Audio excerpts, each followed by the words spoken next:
Hello, everyone. We are from Group 8, and here we are explaining about the testing of overall ability.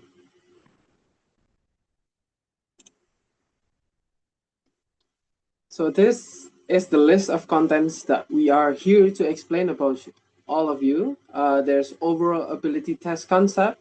Why does this concept make sense? Measuring overall ability, varieties of closed procedure, comparison table between each closed test type, the C test, dictation, elicited imitation, and comparison table between dictation and elicited imitation, and last but not least, using measures of overall ability. So overall ability concept is a concept that stems from the idea that a person can be rated as proficient, adequate, or inadequate in a language as a whole rather than just in specific areas, such as grammar alone. However, this concept isn't 100% accurate. Sometimes someone may be a great speaker, but their writing is a mess.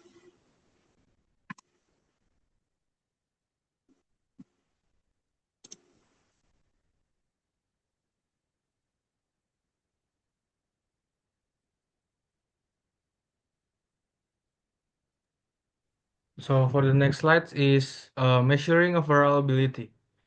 The most techniques for measuring overall ability are based on the idea of reducency. For the example is if someone say I'm eating an apple, even if the word eating is barely audible because the background noise, you can still figure it out from the words I and apple. This is redundancy, extra information that's help us understand.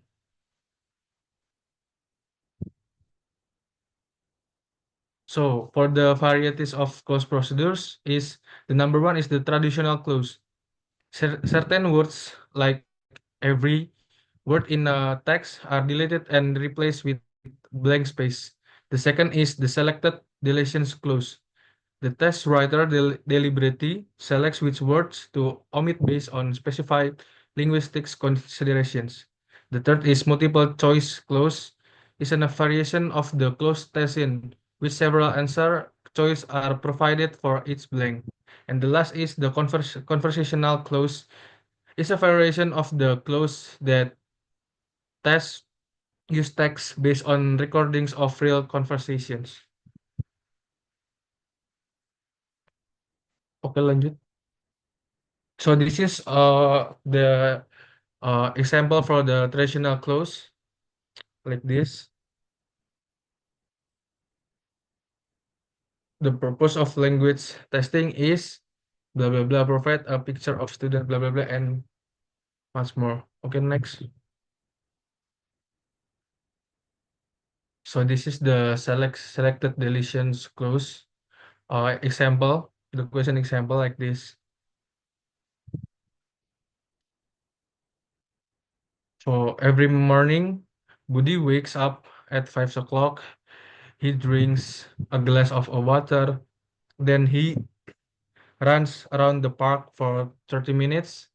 After that, he prepares his books for the university. Then he studies English very hard every day. Okay, next.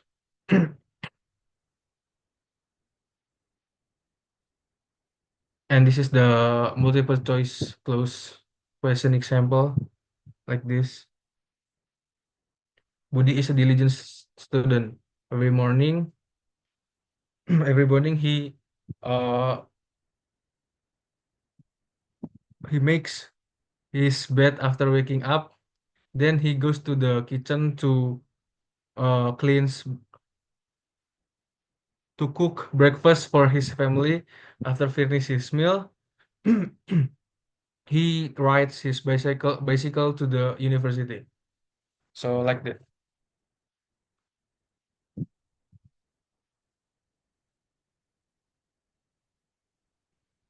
And this is the conversational close question example.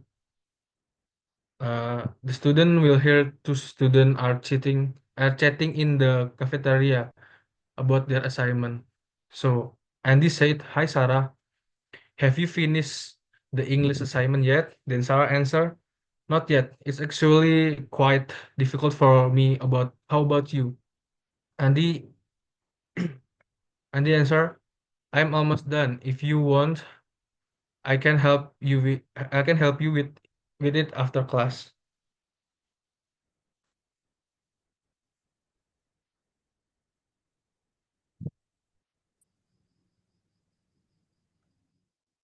Okay, so I would like to explain the comparison table between each close test type. The first one is traditional close.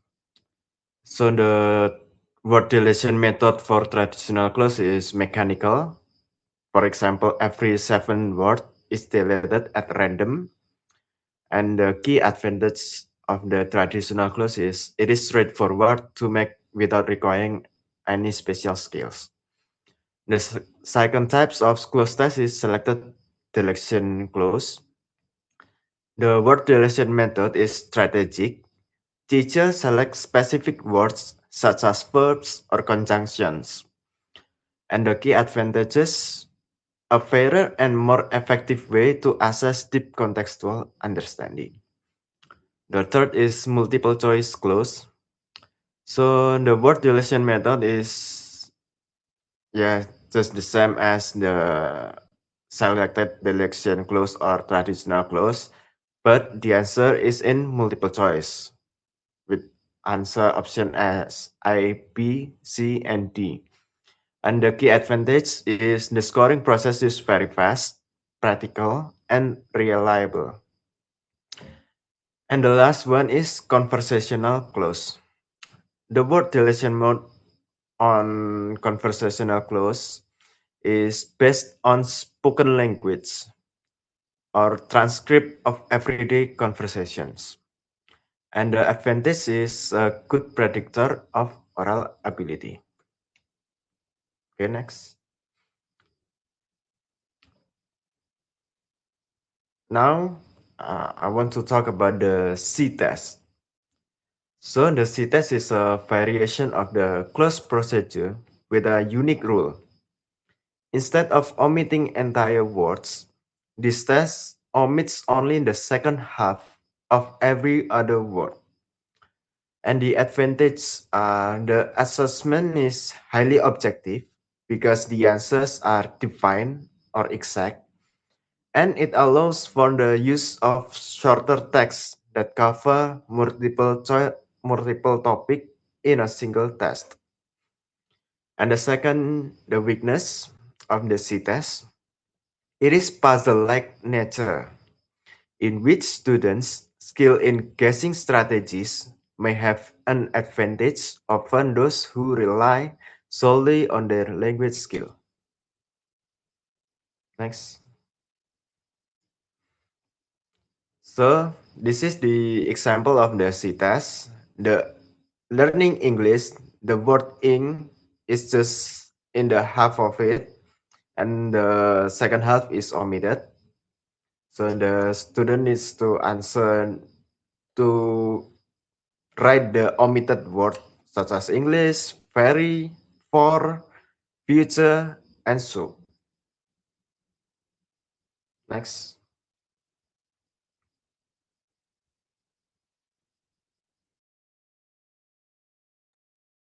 Okay, right now I will tell you about dictation. The dictation process requires participants to break down the flow of the speech, store it in their memory, and reconstruct it in writing, which demands a deep understanding of the context. For example, the students will hear, "He likes to run." The answer sheet should be like that. He likes to run. Next. The the next one is elicited imitation. Dictation and elicited imitation are very similar because both require participants to listen and then reproduce the sounds they hear.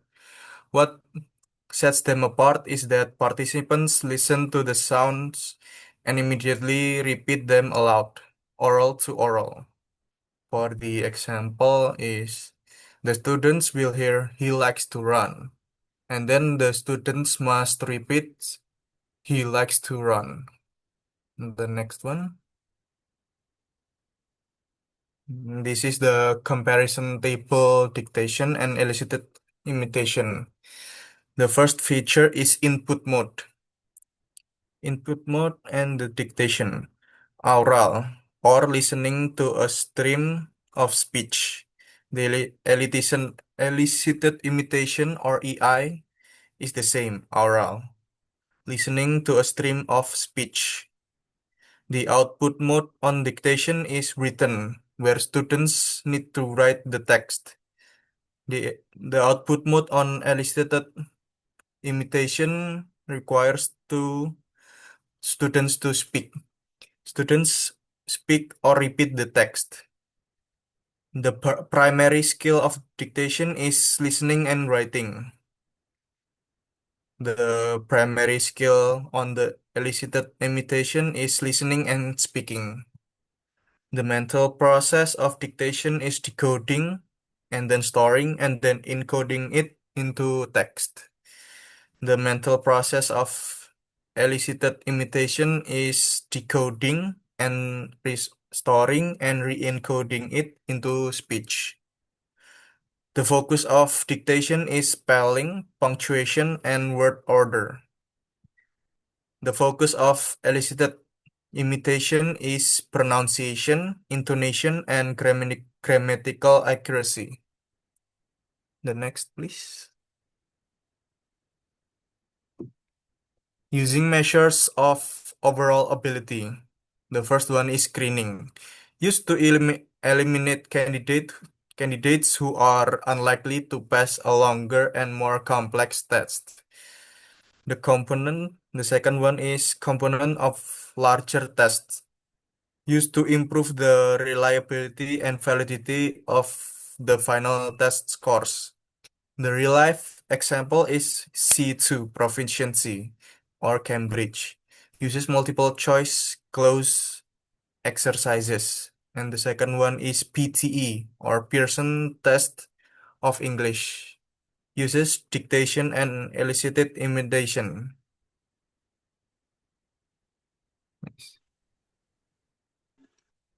All right, everyone, that's it for our group.